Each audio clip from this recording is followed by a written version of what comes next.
અંકલેશ્વરના પંચાયતી બજાર ખાતે છેલ્લા 3 મહિના ઉપરાંતથી ડ્રેનેજના તૂટેલા ઢાંકણથી અકસ્માતની ભીતિ। 3 મહિનાથી પાલિકામાં ફરિયાદ આપવા છતાં હજુ સુધી ઢાંકણ બદલ્યા નથી।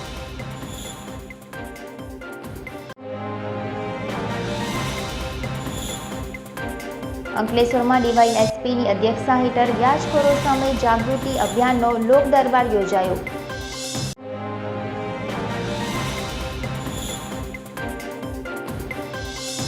એઆઈએની ચૂંટણી પૂર્વે પ્રજાના પ્રશ્નોનું બેનર લગાવનાર અંકલેશ્વર હાઉસિંગ એસોસિએશન માટે અભદ્ર ટિપ્પણી થતા વિવાદ। 2 દિવસથી કૂટી નીકળેલા મંદિરથી લઈ અનાથ જેવા શબ્દો પ્રયોગ કર્યા હોવાનો આક્ષેપ કર્યો।